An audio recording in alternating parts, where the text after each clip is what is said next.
नमस्कार, मैं हूं निम्मी और आपका स्वागत है बिहार आवर में। बढ़ते हैं बिहार की 25 अहम खबरों की ओर। बिहार में स्कूल और कॉलेज 15 मई तक बंद, पर इन शर्तों के साथ शिक्षक और प्राचार्य रोजाना आएंगे। कोरोना संक्रमण की दूसरी लहर की भयावहता को देखते हुए राज्य के सभी स्कूल, कॉलेज, कोचिंग और अन्य शिक्षण संस्थानों को 15 मई तक के लिए बंद कर दिया गया है। इस आदेश को 5 दिन बाद स्पष्ट करते हुए शिक्षा विभाग के अपर मुख्य सचिव संजय कुमार ने गुरुवार को सभी जिलाधिकारियों व जिला शिक्षा पदाधिकारियों को आदेश जारी किया है। इसके मुताबिक स्कूल, कॉलेज तो बंद रहेंगे, लेकिन शिक्षक और प्राचार्य आते रहेंगे। गौरतलब है कि इससे पूर्व अपर मुख्य सचिव ने 18 अप्रैल तक की स्कूल बंदी के लिए आदेश निर्गत किया था। आगे के लिए कोई पत्र नहीं जारी होने से कई जिलों में शिक्षक के बीच उहापोह की स्थिति थी। कई जिलों में 19 अप्रैल से शिक्षकों के स्कूल नहीं जाने का आदेश भी जारी हो गया था। बहरहाल गुरुवार को जारी आदेश में अपर मुख्य सचिव ने कहा कि सभी स्कूल, कॉलेज, कोचिंग संस्थान एवं शैक्षणिक संस्थान 15 मई तक बंद रहेंगे। हालांकि ऑनलाइन शैक्षणिक कार्यक्रम पूर्ववत चलते रहेंगे। भारतीय नौसेना में नौकरी का सुनहरा मौका। AA और SSR के 2500 पदों पर भर्ती 12वीं पास कर सकते हैं आवेदन। भारतीय नौसेना ने आर्टिफिशियल ऑपरेटर्स और सीनियर सेकेंडरी रिक्रूटर्स के लिए आवेदन आमंत्रित किया है। इच्छुक उम्मीदवार भारतीय नौसेना की आधिकारिक वेबसाइट http://joinindiannavy.gov.in के जरिए आवेदन कर सकते हैं। आवेदन प्रक्रिया 26 अप्रैल से शुरू होगी और 30 अप्रैल 2021 को समाप्त हो जाएगी। Postpone IIT Patna exam 2021। Corona के कारण IIT पटना का एग्जाम पोस्टपोन, जाने डिटेल। कोरोना की मौजूदा स्थिति के कारण सभी राज्यों में लगातार परीक्षा स्थगित की जा रही है। अब IIT पटना ने भी बीटेक अंतिम सेमेस्टर की परीक्षा स्थगित कर दी है। यह परीक्षा 26 अप्रैल 2021 से शुरू होने वाली थी, जो निर्धारित समय पर नहीं होगी। संस्थान के अनुसार इस परीक्षा के लिए जल्दी नई तिथि का ऐलान किया जाएगा। संक्रमण की चपेट में है कई शिक्षक। विभिन्न मीडिया रिपोर्ट्स के अनुसार संस्थान के कई शिक्षक कोरोना संक्रमण की चपेट में हैं। हालांकि उनकी रिकवरी तेजी से हो रही है। वहीं कई विद्यार्थी भी क्वारंटाइन में हैं। इस कारण अंतिम सेमेस्टर की परीक्षा को स्थगित कर दिया गया है। ऑनलाइन मोड में आयोजित होनी थी परीक्षाएं। इन परीक्षा का आयोजन ऑनलाइन मोड भी किया जाना था। संस्थान की मुख्य जनसंपर्क अधिकारी डॉक्टर मेघनाथ दत्त के अनुसार विद्यार्थियों को सुरक्षा को ध्यान में रखते हुए इस परीक्षा को स्थगित करने का फैसला लिया गया है। उन्होंने कहा कि संस्थान की वेबसाइट के जरिए विद्यार्थियों को परीक्षा की नई तिथि की जानकारी भी दी जाएगी। पटना, कोरोना के बढ़ते संक्रमण के बाद सिपाही चालक पद का फिजिकल टेस्ट स्थगित। पटना, बिहार में केंद्रीय चयन परिषद सिपाही भर्ती ने 7 मई से चालक सिपाही पद के लिए आयोजित होने वाली शारीरिक दक्षता परीक्षा को अगले आदेश तक स्थगित कर दिया है। इसे लेकर आयोग द्वारा अधिसूचना जारी कर दी गई है, लेकिन परीक्षा का परिणाम बीते सप्ताह ही जारी किया गया था। शारीरिक दक्षता परीक्षा अगले 7 मई से निर्धारित की जाएगी, लेकिन कोरोना संक्रमण के लगातार बढ़ते प्रभाव को देखते हुए अब शारीरिक परीक्षा स्थगित कर दी गई है। अब कोविड की स्थिति सामान्य होने पर ही परीक्षा की अगली तिथि की घोषणा की जाएगी। बिहार में कोरोना के नए स्ट्रेन से लेकर खतरनाक खुलासा। पटना एम्स के ICU से लौट रहे महज 20% मरीज। बिहार में कोरोना वायरस संक्रमण को लेकर एक खतरनाक खुलासा हुआ है। पटना के अखिल भारतीय आयुर्विज्ञान संस्थान की सघन चिकित्सा इकाई में भर्ती होने वाले कोरोना संक्रमितों में महज 20% ही स्वस्थ होकर घर लौट रहे। यह आंकड़ा 2021 में मिले कोरोना वायरस के नए स्ट्रेन को लेकर हुए अध्ययन के सामने आया है। जो 20% मरीज स्वस्थ हो रहे हैं, उन्हें भी अन्य परेशानियों की वजह से कुछ और दिन उपचार की जरूरत पड़ रही है। कोरोना के नए स्ट्रेन से multi organ disorder. Patna AIIMS laboratory medicine विभागाध्यक्ष डॉक्टर दीपेंद्र कुमार राय ने बताया कि जो मरीज ICU से भर्ती हो रहे हैं, उन्हें किडनी, लंग्स और लीवर की परेशानियों से जूझना पड़ रहा है। 70% मरीजों में किडनी, 100% मरीजों में लंग्स और 60% मरीजों में लीवर की परेशानी हो रही है। मेडिसिन विभागाध्यक्ष डॉक्टर रवि ने बताया कि नई स्ट्रेन मल्टी ऑर्गन डिसऑर्डर का कारण बन रहा है। इसके कारण मरीज की मौत भी हो रही है। बिहार को मिले रेमडेसिविर के 24,604 वायल ऑक्सीजन आपूर्ति बढ़ाने की कोशिश जारी। बिहार में रेमडेसिविर की मांग को देखते हुए केंद्र सरकार ने इस इंजेक्शन के 24,606 अतिरिक्त वायल बिहार को दिया है। जानकारी स्वास्थ्य विभाग के प्रधान सचिव प्रत्यय अमृत ने गुरुवार को दी। प्रत्यय अमृत ने बताया कि बिहार में रेमडेसिविर की मांग हाल के दिनों में काफी बढ़ी है, जिसे देखते हुए केंद्र सरकार ने लगातार इस दवा की मांग की जा रही है। हाल ही में बिहार को लगातार रेमडेसिविर की डोज मिली है। अब केंद्र सरकार ने बिहार समेत 19 राज्यों को बड़ी खेप भेजी है। बिहार को कुल 25,604 वायल मिले हैं। Bihar corona virus update. 95% corona संक्रमित घर में रहकर दे रहे वायरस को मात। अस्पताल में बेड, ऑक्सीजन और कई तरह की दवाओं की कमी की कालाबाजारी के बीच राहत की बात यह है कि बड़ी संख्या में घर से आकर लोग कोरोना को मात दे रहे हैं। इसमें संक्रमित की इच्छा, शिक्षा शक्ति और पारिवारिक माहौल दवा की तरह काम कर रहा है। संक्रमण कम करने में घरेलू उपाय काम आ रहे हैं। डॉक्टर को यह भी सलाह है कि बगैर आतंकित हुए होम आइसोलेशन में रहे। बहुत जरूरी होने पर ही अस्पताल का रुख करें। सांस लेने में परेशानी का भी उपाय बताया जा रहा है। इसके लिए पेट के बल लेटने के उपाय को सबसे अधिक कारगर बताया जा रहा है। 8 से 10 दिन में स्वस्थ हो रहे हैं ज्यादातर संक्रमित। बिहार में अनुकंपा पर नौकरी देने के नियम में हुआ बदलाव। एक महिला के सामने झुकी सरकार। लापता सरकारी सेवकों के आश्रितों को राज्य सरकार की राहत देने जा रही है। अब वे अपने स्वजन के लापता होने की तारीख से 12 वर्ष बाद तक अनुकंपा के आधार पर नौकरी के लिए आवेदन कर सकते हैं। सामान्य प्रशासन विभाग की ओर से अधिसूचना जारी कर दी गई है। इसके प्रति मुख्यालय के सभी विभाग अध्यक्षों के अलावा प्रमंडलीय आयुक्तों को भी दी गई है। सरकार ने लापता सेवकों को नौकरी में के मामले में ये बदलाव पटना हाईकोर्ट की सलाह पर दिया है। ये प्रभावी भी हो गया है। एक महिला की याचिका की वजह से आया बदलाव। पटना हाईकोर्ट ने ये मामला एक महिला की ओर से लाया गया था। महिला के पति सरकारी सेवक थे, वे 2005 में लापता हो गए थे। लापता होने के 8 साल बाद महिला ने अनुकंपा के आधार पर नौकरी के लिए आवेदन किया। उनका आवेदन ये कहकर खारिज कर दिया गया था कि देरी हो गई है, क्योंकि सामान्य प्रशासन विभाग के नियम का पहला नियम ये है कि लापता सेवक के आश्रित 5 साल के भीतर आवेदन करें। ऑक्सीजन सप्लाई में तेजी लाने के लिए भारतीय वायुसेना ने संभाला मोर्चा। एयरलिफ्ट किए जा रहे हैं ऑक्सीजन टैंकर। देश के कई हिस्सों में जारी ऑक्सीजन संकट के बीच अब भारतीय वायुसेना ने मोर्चा संभाल लिया है। वायुसेना के विमान अलग अलग हिस्सों में ऑक्सीजन के कंटेनर्स पहुंचा रहे हैं, ताकि सप्लाई के मिशन में तेजी लाकर हालात को कंट्रोल किया जा सके। इस सिलसिले में वायुसेना के C-17 और IL-76 विमानों ने देश भर में अपनी ऑक्सीजन सेवा की शुरुआत कर दी है। इस दौरान देश भर के स्टेशनों पर बड़े ऑक्सीजन टैंकरों को एयरलिफ्ट किया जा रहा है, ताकि ऑक्सीजन के वितरण में तेजी लाई जा सके। भारतीय वायुसेना की तरफ से दिए गए ताजा बयान में बताया गया कि देश भर में बड़े स्टेशनों पर बड़े ऑक्सीजन टैंकरों को एयरलिफ्ट करना शुरू कर दिया, ताकि आवश्यक ऑक्सीजन के वितरण में तेजी लाई जा सके। सेना की तरफ से कहा गया है कि ऑपरेशन में एक हिस्से के रूप में IAF और C-17 और IL-76 विमानों में बीते 2 खाली क्रायोजेनिक ऑक्सीजन कंटेनरों का एयरलिफ्ट किया गया और एक IL-76 विमान ने एक खाली कंटेनर को वेस्ट बंगाल के पनागर में एयरलिफ्ट किया।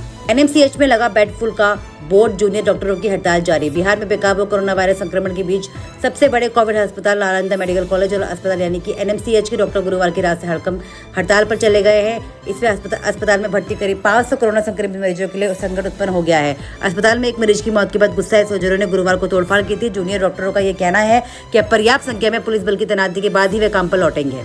बिहार वेदर। आंधी और बारिश से बिहार में खुशनुमा मौसम। आने वाले दिनों में जाने कैसे रहेगा हाल। बिहार में आने वाले दिनों में तापमान को उतार चढ़ाव देखने को मिल सकता है।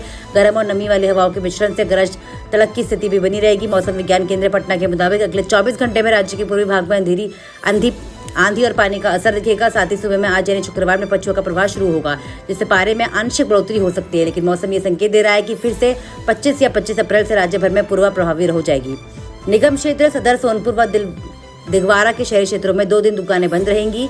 रविवार व सोमवार को दुकानें का प्रतिष्ठान बंद रखने का आदेश दिया गया। जिलाधिकारी ने वीडियो कॉन्फ्रेंसिंग के माध्यम से अफसरों को अलर्ट रहने को कहा। सारण में दिनों दिन बढ़ रहे कोरोना संक्रमण के कारण जिला प्रशासन की भी मुश्किलें बढ़ती जा रही है। प्रतिदिन समीक्षा हो रही है। इसके बाद ये आवश्यक गाइडलाइन भी जिला प्रशासन के स्तर पर जारी की गई है।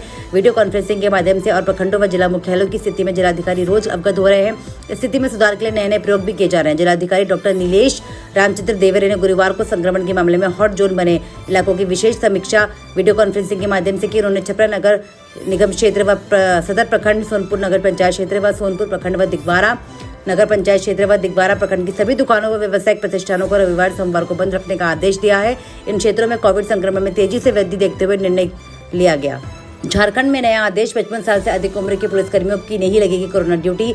झारखंड में कोरोना संक्रमण के दौरान पुलिसकर्मियों की ड्यूटी लेने को लेकर नया आदेश जारी हुआ है। पुलिस मुख्यालय ने सभी जिलों के SP को आदेश दिया है कि वे 55 साल से अधिक उम्र के पुलिसकर्मियों को कोरोना ड्यूटी न लगाएं।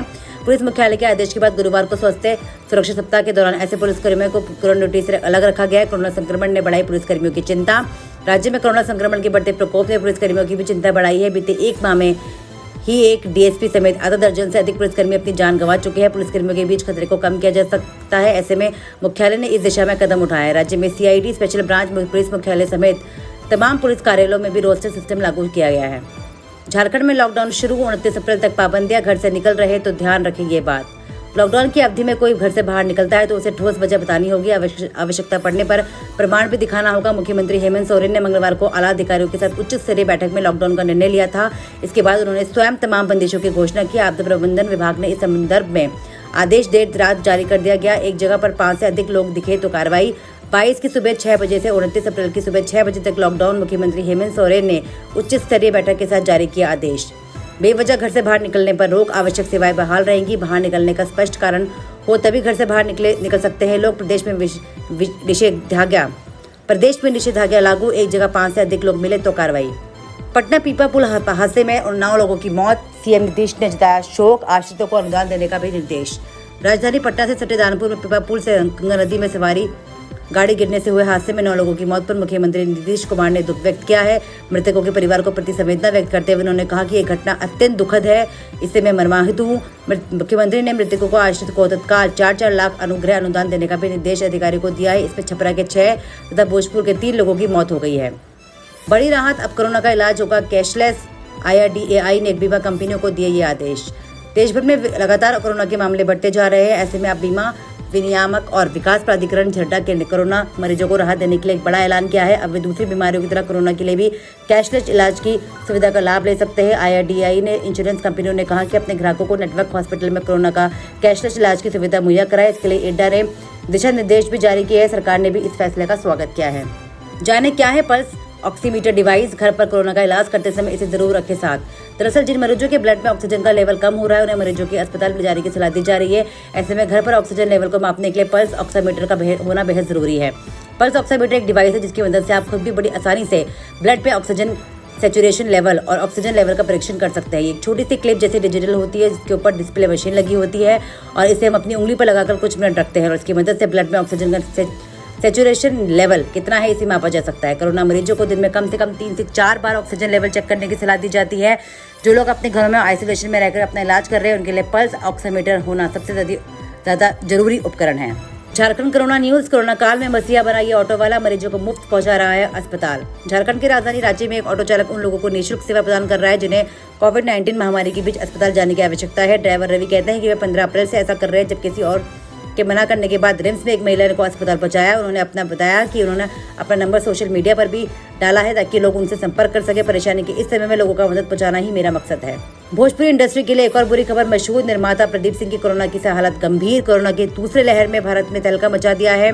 कई नामी सेलेब्स इस वायरस की चपेट में आ चुके हैं। न सिर्फ बॉलीवुड बल्कि टीवी इंडस्ट्री में भी कई स्टार्स कोरोना पॉजिटिव हो गए हैं। भोजपुरी फिल्म इंडस्ट्री भी इससे अछूता नहीं है।